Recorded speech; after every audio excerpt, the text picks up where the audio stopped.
ಕಪ್ಪು ಕುಳಗಳಿಗೆ ಮುಗುದಾರ ಹಾಕಲು ನೋಟು ನಿಷೇಧ ಮಾಡಿದ ಪ್ರಧಾನಿ ನರೇಂದ್ರ ಮೋದಿ ಇದೀಗ ಖುದ್ದು ಕಾರ್ಯಾಚರಣೆಗೆ ಇಳಿದಿದ್ದಾರೆ.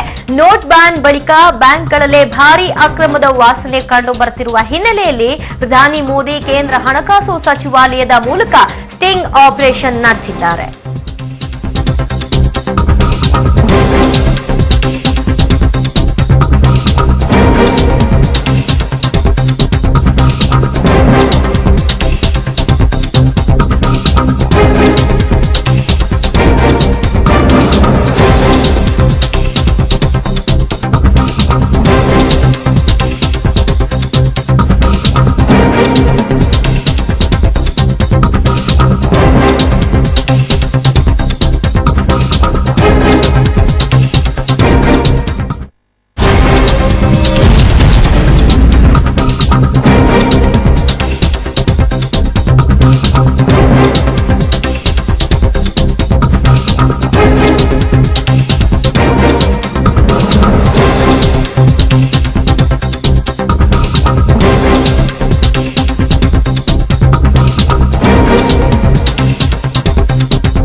ಖಾಸಗಿ ವಲಯ ಸೇರಿದಂತೆ ಸರ್ಕಾರಿ ಸ್ವಾಮ್ಯದ 500ಕ್ಕೂ ಹೆಚ್ಚು ಬ್ಯಾಂಕ್ಗಳ ಮೇಲೆ ದಾಳಿ ಮಾಡಿರುವಂತಹ ಮೋದಿ ಟೀಮ್ ಮತ್ತು ಕೇಂದ್ರ ಹಣಕಾಸು ಸಚಿವಾಲಯದ ಅಧಿಕಾರಿಗಳು ಭರ್ಜರಿ ಕಾರ್ಯಾಚರಣೆಯನ್ನ ನಡೆಸಿದ್ದಾರೆ. ಈಗಾಗಲೇ ಕಾರ್ಯಾಚರಣೆಯ 400ಕ್ಕೂ ಹೆಚ್ಚು ಸಿಡಿಗಳು ಹಣಕಾಸು ಸಚಿವಾಲಯದ ಕಚೇರಿ ತಲುಪಿದೆ.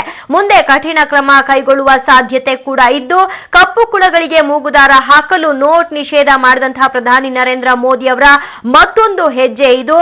ಇದೀಗ ಖುದ್ದು ಕಾರ್ಯಾಚರಣೆಗೆ ಇಳಿದಿದ್ದಾರೆ. ನೋಟ್ ಬ್ಯಾನ್ ಬಳಿಕ ಬ್ಯಾಂಕ್ಗಳಲ್ಲೇ ಭಾರಿ ಅಕ್ರಮ ನಡೀತಾ ಇತ್ತು ಅನ್ನುವಂತಹ ವಾಸನೆ ಹಬ್ಬಿದಂತಹ ಕೂಡಲೇ ಅವರ ಒಂದು ಬೆನ್ನಿಗೆ ಬಿದ್ದಂತಹ ಪ್ರಧಾನಿ ನರೇಂದ್ರ ಮೋದಿ ಅವರ ಟೀಮ್ ಒಂದು ವಿಶೇಷ ಕಾರ್ಯಾಚರಣೆಯನ್ನ ನಡೆಸಿದೆ. ಈ ಸ್ಟಿಂಗ್ ನಲ್ಲಿ ಬಹಳಷ್ಟು ಕುಳಗಳು ಇದೀಗ ಸೆರೆ ಸಿಕ್ಕಿವೆ.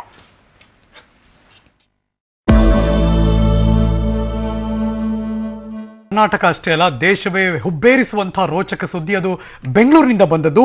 ಐಟಿ ರೇಡ್ನಲ್ಲಿ ಸಿಕ್ಕಿಬಿದ್ದಿರುವಂತಹ ತಿಮ್ಮಿಂಗಲಗಳು ಚಿಕ್ಕರಾಯಪ್ಪ ಮತ್ತು ಜಯಚಂದ್ರ ಅವರಿಗೆ ಒಂದು ರೀತಿ ಅಕ್ಷಯ ಪಾತ್ರೆಯೇ ಸಿಕ್ಕಂತಾಗಿದೆ ಅಂತ ಅನಿಸ್ತಾ ಇದೆ.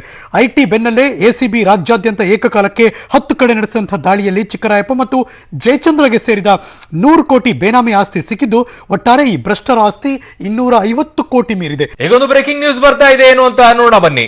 ರೆಡ್ಡಿಗಳ ಕಪ್ಪು ಹಣದ ದಂಧೆ ಐಟಿ ಅಧಿಕಾರಿಗಳು ಬಯಲು ಮಾಡಿದ್ದಾರೆ. ರೆಡ್ಡಿಗಳ ಮನೆಯಲ್ಲಿ 70 ಕೋಟಿ ರೂಪಾಯಿ ಮೊತ್ತದ ಹೊಸ ನೋಟ್ ಅನ್ನ ಜಪ್ತಿ ಮಾಡಿದ್ದಾರೆ.